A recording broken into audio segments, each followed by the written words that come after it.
Hey there, and welcome to the show. I'm your host, Michael Blank. Super excited you're here today. Today on the show, I have Al Williamson. And what I love about Al, not only has he quit his job, but he quit his job with only a single apartment building that was essentially like Class D. And through that trial and tribulation, he figured out a short-term rental strategy, but it's not an Airbnb type strategy. It's actually an extended stay strategy. And this is quite a bit different because you're not renting out for 1, 2, 3, 4 nights. You are renting out 30 days plus. And you get around all of the short-term stay legislation and all the taxes because now standard landlord-tenant laws apply, and he can able to quadruple the income of his 8-unit in this way. So I've kind of grilled him a little bit on how to do this, how to find the real estate, what strategy to apply, and who his customer is, how he finds those, and it's really fascinating. So it's so fascinating, in fact, that we're going to have some conversation with our property managers, maybe taking a few of our units, furnishing them, and then trying this time of extended stay strategy. So really, really interesting. So make sure you listen to this episode. Also, say hi to me on social media. We have lots of conversations going on both Instagram and Facebook. And on Instagram, I am at the Michael Blank is the handle. And you know what I love to see, this is hysterical, is, give me a snapshot of where you are right now listening to this podcast, as long as you're not driving. Okay, so don't give me the selfie, grinning as you're driving along. Don't do that. But just give me a snapshot and same thing on Facebook. We're also on Facebook, and just tag me on that saying, hey, Michael, here's where I am right now. Always love to see that. All right, so really excited here to drill down with Al Williamson on this extended stay strategy applied to multifamily. Let's get right in the show. Here we go. Al, welcome to the show today. Hey, it's a pleasure to be here. Thank you so much. Yeah, so your story is outrageous because you claim that you quit your job after doing only an 8-unit apartment building deal, and I can't wait to dig into that. Okay, So let's get in there. I mean, let's get right into it. How is it possible that with an 8-unit deal, you're able to quit your job? So the deal is, of course, you have to buy it right. So you start off low. So I started off in a inner city neighborhood, and then I worked on the neighborhood to kind of reposition it to it's a safe neighborhood. And then I added on, have you heard of payday rent schedules? Jeffrey Taylor, Mr. Landlord, talks about is you collect rent, half your rent payment every 2 weeks. Mm. So it was a way of, and you end up at the end of the year with an extra month of rent. That's okay. So you do it every 2 weeks. Yeah. Okay. Makes sense. So I did that, and I started renting bicycles at the time. So I collected some extra rent there, and I got people to coordinate with their internet.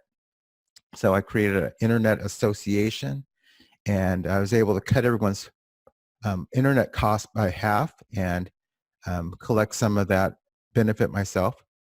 So I was able to make some extra money there. And then after I got to the point, my first milestone was being able to cover my entire mortgage with side income or ancillary income. So I accomplished that in 2015, wrote this long detailed article on bigger pockets and wrote a whole book on it, on all the ways I came up with. And then from there, I realized that short-term rentals was a platform that allowed me to get more ancillary income out of the property. So I started focusing on that, and then optimizing that got me to just doing month and longer stays, so doing extended stays. So I drilled down on that whole world that most Airbnb people don't go to. They like to stay 30 days and less or 28 days and less. And I like the corporate housing, business traveler on extended stay. That's really my sweet spot. So like we were talking about before we interviewed, that I'm able to get a lot more out of a small piece of property. Yeah, that's you're kind of you're changing the use of a piece of property. And similar, when I interviewed Tim Hubbard a little while ago, last year and a half ago, it takes an apartment building and applies a different business model to it. And that's kind of what you're doing as well. So I want to drill down on that long-term stay thing. But before we do, how did you get started with real estate? Did you do anything before that 8-unit? And why did you even start real estate investing, and what were you doing before that 8-unit? Well, before that, I was a civil engineer. Had like a master's degree. I was doing a regular consulting thing. And I'm like, well, this is great, but this is no fun for for an entrepreneur to be in doing this regular thing. And I was getting ready to get married in '96, and a fellow told me, "Why don't you consider a duplex instead of a regular house?" So we did that. I went to the library, read everything I could about multifamilies and real estate, and we ended up having a very small wedding and buying a 3-unit building at the same time. That's cool. So instead of buying a house or a townhouse, you convinced your wife that buying a multi-unit, renting out the other ones was a good idea. Yep.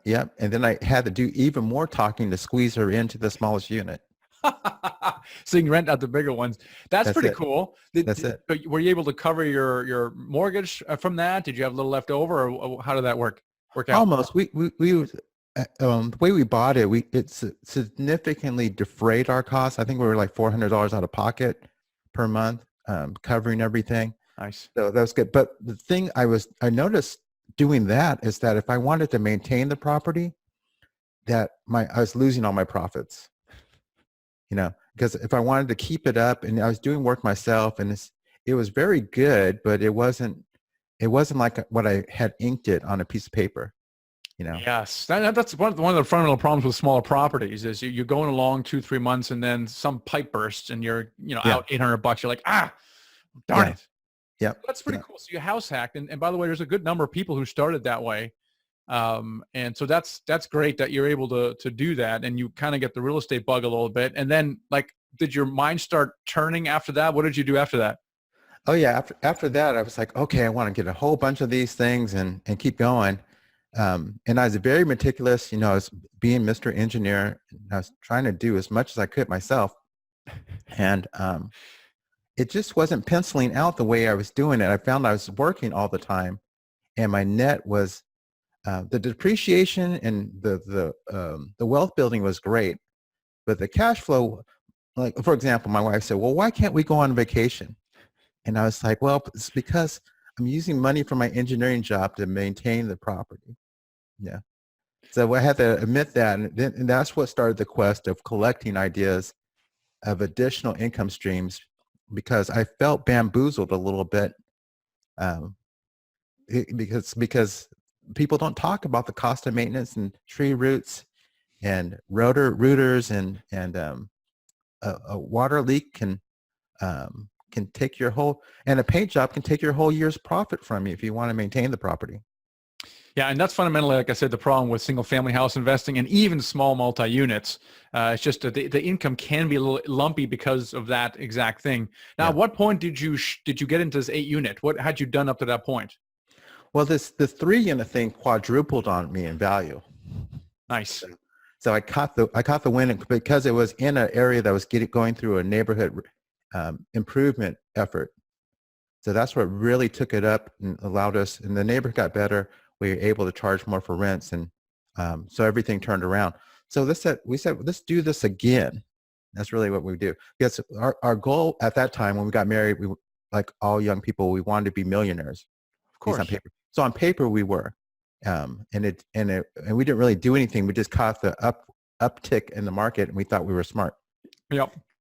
So we hadn't lost any money. We didn't know anything. So we went into another neighborhood that was going through an improvement effort in Sacramento, California, and we got this 8-unit place, and it was where the gangs were hanging out. This 8 units, the headquarters, it was filled with prostitution.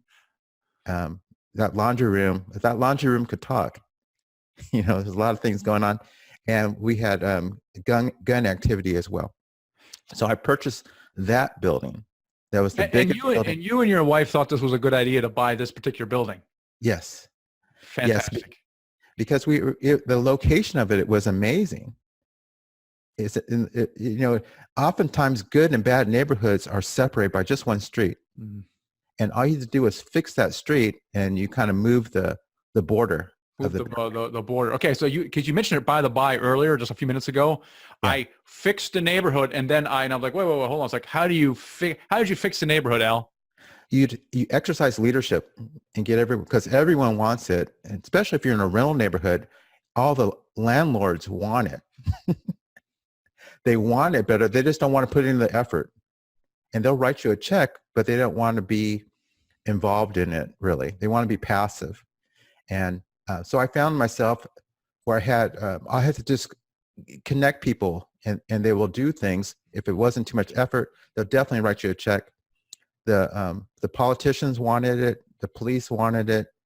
The residents who were living there wanted it. And we had all the money. We just didn't have any leadership. So that's all I had to bring to the table, and then stick around long enough to make sure things happen. And sure enough, and leadership is simple as keeping litter off the ground and keeping calling in the street lights that are burned out, and a neighborhood party once a month, once a year. Yep. So it sounds like it was the area was actually relatively good. It's just that this was completely mismanaged and gotten away. And you kind of turned around, and also you were starting to build a sense of community in this place. That's right. That's right. And also buying the problem property was easy because I could offer everyone cash for keys and get rid of that problem. It's not easy to do unless you buy the problem, and then you can fix it. And like one of my mentors said, if you fix a big problem, then there's a financial benefit to fixing that problem. You just have to position yourself to capture the financial benefit of fixing a problem. Now, you could argue that you got yourself a little bit into, I don't know, a rat hole in some sense, and that you were way too hands-on with this deal than you should have been. However, through that, it sounds like you became very resourceful to try to figure out not only how can you solve problems, but how can I increase the income of this property. And eventually, you determined that short-term rentals is kind of a strategy that was for you. Talk about how that evolved and why you think that a short-term rental strategy is something that's really right for you and maybe for other people as well. Well, as an engineer, I oversee bridge construction, large construction projects, large federal projects, multi-million dollars. And oftentimes I was on a project for 4 to 6, 8 months at a time, away from home or commuting back and forth. So I needed these extended stays. And I knew being in these hotels was just driving me crazy. If there's any opportunity to get out of them, I would. Okay. So I knew there's tons of engineers, project managers, people building a Target store that are in town for 6 weeks, could possibly be in there for a month and a half. And the goal is when you're on assignment, you're trying to pocket as much tax-free housing allowance as you can. So the numbers work. I'm like, people want an alternative where they can pocket their housing allowance, and I can give them something better, and what they want, their own privacy and safety. I can do that now. So and at the same time, on a net income basis, I could go 8 and 10 times what my net income would be as a traditional landlord. And that was my takeaway from interviewing Tim Hubbard, where he took this 12-unit apartment building in Memphis and he turned it into an Airbnb, where he took the average rent from $600 to like $2,200 a month. Right. And I'm sure you looked at the Airbnb model, which is a very short-term stay, 1, 2, 3 nights. But you're talking about kind of an extended stay model where people can stay there for 1, potentially several months. Is that right? That's right. At that threshold of 1 month, you take someone who would be called a transient if they're less than 30 days and they have to pay the hotel tax and all that stuff. As soon as you go over 30 days, you don't have to pay that anymore. And all of a sudden you become a tenant, and it becomes landlord-tenant laws, and your insurance is your landlord insurance covers it now. You're not doing a business anymore. You're Schedule E on federal. You're not Schedule C business anymore. And there's just a tremendous amount of benefits you get, but you're still competing against people who are charging as if they have to pay lodging tax. So that you can create a better benefit for your client, and it just becomes a slam dunk. as soon as you move over 30 days. So, and also the short-term stay laws, that's the biggest risk factor in most people's minds for Airbnb type rentals, is that you're subject to these short-term laws that are constantly changing. You're saying above 30 days, you're exempt from that because now you're subject to standard landlord-tenant laws. So that's pretty cool. I like that a lot. So how did you go about kind of testing or executing on a strategy? I did an experiment. I started calling this apartment building my laboratory, and I did an experiment. Which one? The one you bought, or someone? The one I bought, this 8-unit one. Oh, okay. Yeah. I started calling. So the neighborhood improvement thing. I did it. I wrote a action plan and map and turned that into a book called Building Wealth with Inner City Rentals. Building Wealth with Inner City Rentals. Where can people find that book? That's on Amazon. Okay, great. Yeah, so that's all the details about all the things you do so that you can buy more rentals when the neighborhood is cheap. That's the goal, because then you can exercise a plan. And from there, I started doing, when the neighborhood got safe, I could do short-term rentals. So I started, when Airbnb in 2015 came out with a business travel category, and I knew all about that because that's where I was living, you know. I didn't want to carry people's luggage and drop off cookies that a lot of people who are short-term rental hosts do. I didn't want to do that at all. So when this 2015 came in, I set aside my 2-bed, 1-bath unit of my 8-plex. And I ran that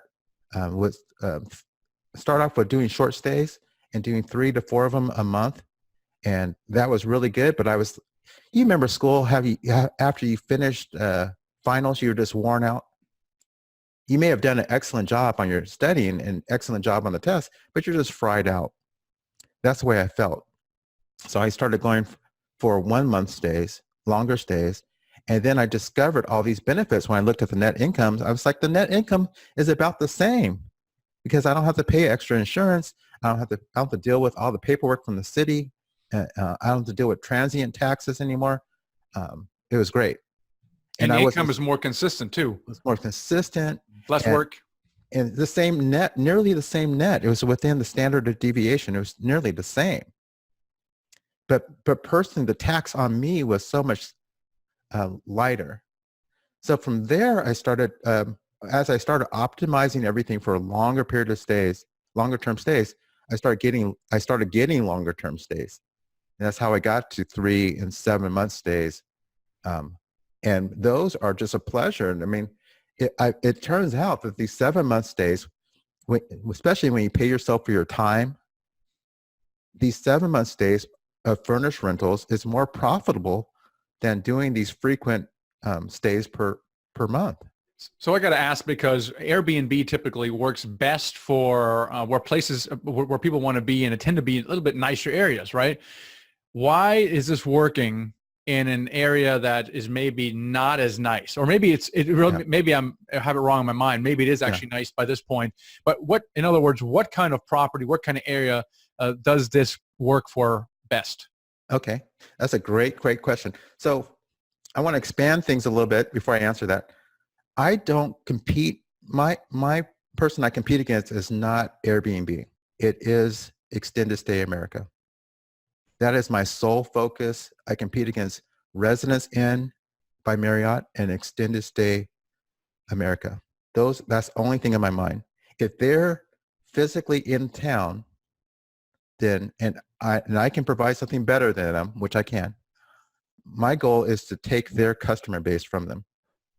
So I'm not even so the question of Airbnb is my plan C, is my third safety net. If I can't get someone from the Extended Stay America, then I'll go and I'll list on Airbnb. Okay. Now, if there is an extended stay in your neighborhood within a few mile radius, then your neighborhood qualifies. Because that makes sense. It costs $22 million at least to come up with these extended stay hotels for about 111 rooms. Is $22 million national average. And these extended stays typically have 200, 300 rooms in them. And all you have to do is take one of their clients from them. Yeah. Okay. And also, they won't even build it if they haven't done the modeling to show that 18 days on average That's what extended stay. They say 18 days on average is viable. Then we'll sink down these $22 million. And that means there's a lot of stays, for that to be the average, there's a lot of stays that are longer than 30 days in their model. That's great. That simplifies it. You don't have to spend millions doing demographic analysis. You look and see where they are because Dave spent the money. It was almost like when we were doing restaurants, we knew we wanted to be if there was a Panera in the market, for example, we knew that was a market for us. Like, and have to do a lot of analysis. So that narrows it down. So that's cool. Narrows it down real quick. So, now still though, you still have to provide housing that then is then equal to or presumably better than. So you can't be like a Class C, Class D type housing. It has to be relatively nice, has to be furnished. Talk about the finishes or what kind of housing you have to provide to compete effectively. Okay, let me back up a wee bit. Everyone knows in doing hotels, there's the Motel 6 has a market. Okay. Yeah, sure. Yeah, absolutely. Same thing with the Ritz-Carlton has a market. So there's a stratum of luxury that you need to hit. But you just need to know who you're going after and furnish it appropriately, because there's lots of, say, iron workers who are on an extended project, a bridge project, that have to stay for 3 to 4 months. They're perfectly happy and maybe even more comfortable in a Class C neighborhood from what they're used to. So that's a false belief. I kind of wanted to squash that. You need to know, to answer your question, furnishings, you need to know who your target is. If it's a medical student that has a bunch of loans, they just want hot Wi-Fi and a comfortable bed. That's really it. If you put more money into it, that's just taken from your profit. If you're going after a nurse, they want, say, a traveling healthcare professional that's working night shift in the emergency room. Okay, if that's your market, then you need blackout curtains, a good coffee maker, comfortable bed, and a big TV with Netflix. That's what they're looking for. If you put more into it, it's going to eat away at your profit, and it's not going to make it such a slam dunk, So you furnish these things for your target. Fascinating. So you really have to know what I call your avatar. Who is your person, your customer you're going after? Now, does this vary from property to property, by market to market, or? That's right. It does. Okay. So how do you figure out who your customer is? Well, one of the ways, I have about 12 ways, but let me share one of them. The easiest thing to do is to start on Airbnb, which has the market reach, and see who comes to town. You change your headline, you go after your dog whistling to different categories. Mm-hmm. You find out who goes. And that's what most Airbnb hosts, they stop at that. They get someone on Airbnb that'll stay on Airbnb instead of going and reaching out to that business that brought someone to town. Okay. There may be a training for new employees in your town where they're bringing people in town for 5 weeks. Every 5 weeks they have a new class. But if you don't go out and reach those folks, you can't build that relationship. Let me get this straight. So you list on Airbnb to attract someone. Are you listing short-term rentals 2-3 days at this point, or are you listing 30 plus days? Well, I always recommend people start off with these short stays and then and learn and then start expanding it, because you need reviews, just like when you're going, because it's online marketing. Just like when you go to Amazon, you're going to see if you need a widget, if they have any stars. Okay. So that's the first part of online marketing. You need those things. But then when you have them, then I call it breadcrumbs. You want to follow the breadcrumb trails back to the local customers, the local companies. And it's a super easy value proposition because they want to do business with local people. They want a savings, and they want to be able to show that savings to their boss. And clever. So it's a real strong, but getting people to leave their computers is tough. I always like to say Airbnb is one planet in the solar system. It has a strong gravitational pull to it, but it's just one planet. There's a whole galaxy of opportunity that myself and my clients, my student clients, we go and enjoy And there's enough opportunity for everybody. Yeah. So what I'm hearing you say is you list these things, short-term Airbnb, to attract people, get some 5-star reviews, and then you reach out to them and you kind of get to know them a little better, and then you follow the breadcrumb to their employer, possibly talk to them to see if there's any kind of patterns and if you can sense some kind of demand. That's And right. once you get that, then now you can provide, or you can furnish the apartment to match that customer base. How do you stay up on that? Because sometimes I'm sure it could change, right? Something that worked for 6 months and Right. maybe those training classes, they stopped providing those. And so how do you just repeat that process on an ongoing basis to figure out where your customers are? Yeah. There's going to be for that pool. Let's talk about 6 categories. You have, of course, 7. Of course, you have vacation travel, and then you have medical travel as its own category. You got military travel, and you got student housing. You have insurance housing, okay, and then you have temp housing. So you can pivot between all those different categories if one of those categories dry up. All of them need a furnished rental. So as soon as you have a furnished rental, you can go into all these different categories and use different strategies in there because for example, military housing is fairly recession proof. Same thing with insurance housing, and same thing with I would say medical housing is as well. So you can play in those categories. I bounce between all those different categories if I so I don't sit on a vacancy. I'm always proactively preventing vacancies. That's why I don't have vacancies. Is this something that you can outsource the management to, or is it something that if you're going to do this, you have to be a little bit more hands-on? You can outsource the ongoing the fees of it and the relationship maintenance of it, but you know your market the best, and they need to see a face to do this. And again, I don't need a whole bunch of these. Mm. I'm not running around on skinny margins. I just need a handful of them. That's all I need. And with the strategy of knowing how to pick up a different market. And why do you only need a handful of them? Because we sometimes talk about, hey, you got to get 100 unit. Why do you only need a small number of them? It's because my income off per unit is so huge. Oftentimes, if for example, this 8-unit place, it started off with my rent was $400 a month in this neighborhood. That's what it started off. Now they're $1,800 a month. Okay, so one of them covers the cost of my mortgage and all that stuff. The rest of them is to take care of my family. So I don't need a whole bunch of them.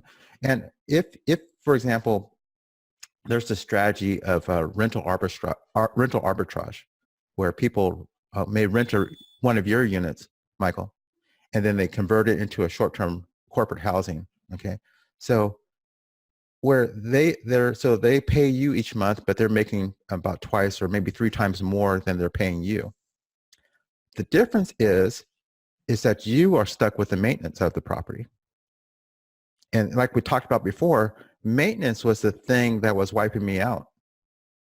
So taking care of that, having funds for that, allowed me to have more income that I can actually improve my life with. So that's one of the benefits that the calculus isn't the same as if you're traditional landlording, because of the maintenance, the real maintenance of the property is easier to cover that. The ratio is different. So what's the best kind of real estate to accommodate the strategy? I mean, clearly this is something you could do probably one townhouse, one house at a time.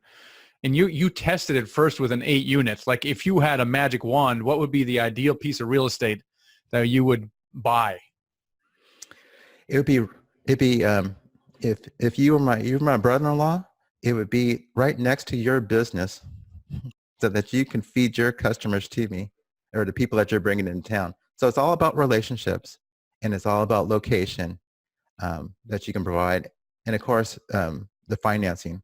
So that was a vague answer, because every property has its highest best use, and it has a short-term rental opportunity for it.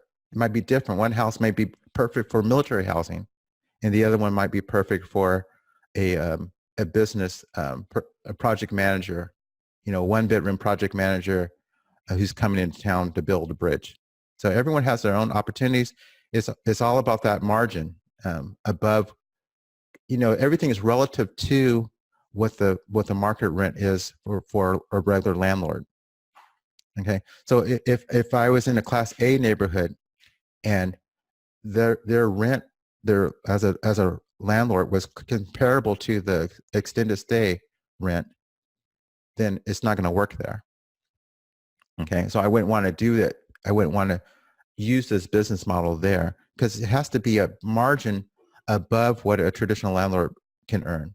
Because you don't want, if there is extra work, you don't want to do that extra work unless there's going to be an extra, there's more fruit. You don't want to. So that's the most important thing related to the property. I've done it with 3-bed, 2-bath houses out in the county of Sacramento, and that was great for baby boomers who sold their house in San Francisco area, and they're taking all their money and moving to the foothills. So they just need a place to park. So I didn't know that was going to be so lucrative. That's the margin on that one is about $1,200, a month, and I simply do a rental arbitrage strategy on that. I pay the landlord $1,500, and I'm capturing $1,200 myself. And then by the medical center, there's a cancer research center where my 8-unit apartment is. I just have one person coming in town, a lot of travel nurses in town for 3 to 6 months. They simply want a 1-bedroom place that's close to their work. So it's all over the place. There's no one real answer. There's those 6 categories, like I told you. Each property, you have to evaluate it according to the 6 categories and also how much margin you can make above what a traditional landlord can do. So you use some additional resources for this, and I will mention that in a second because it is very interesting, especially when you have a small multi-family unit that you've converted essentially, and that's really, really interesting to me. What's the one thing that you want people to remember, a key takeaway from this call? The one thing would be that if you have a multifamily, then one of those units should be a short-term rental.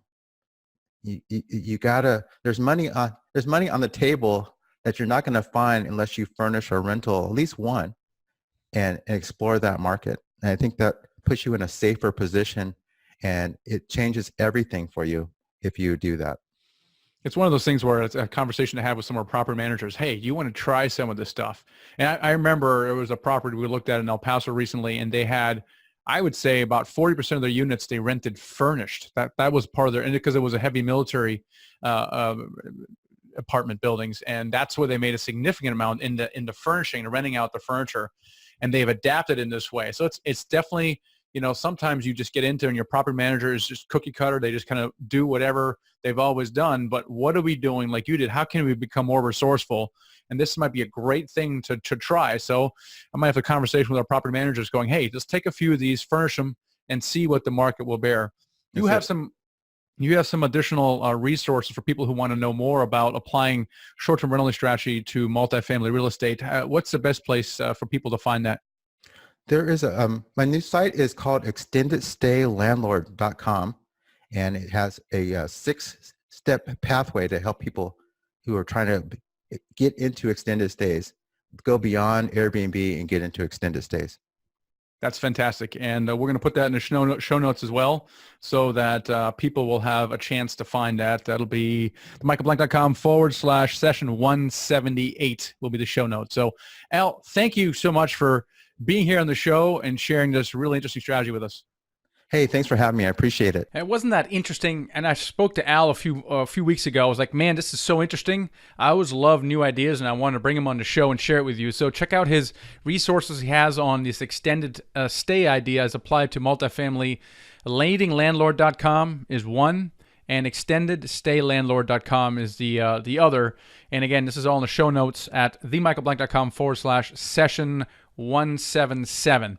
So show notes for the show. All right. Also, I interviewed Tim Hubbard a little while ago at episode 111. That's themichaelblank.com/session 111, where he applied the Airbnb strategy to a 12 unit in Memphis. And it was fascinating because he literally quadrupled times 4 or 5 the income of those units beforehand. So it is really, really interesting. So something worth looking into. And it's all about the strategy, really, and it may be right for you. And Al can provide some additional resources if that's interested. Speaking of resources, right, if you haven't done your first deal yet, one thing that might help you is mentoring. Again, it's not one of those things that's for everyone. You have to be coachable, and certainly there's an investment involved. But it's really 3 things that you need to be successful, right? You need to have deal flow, you need to have access to funds, and you got a solid team and track record that you need.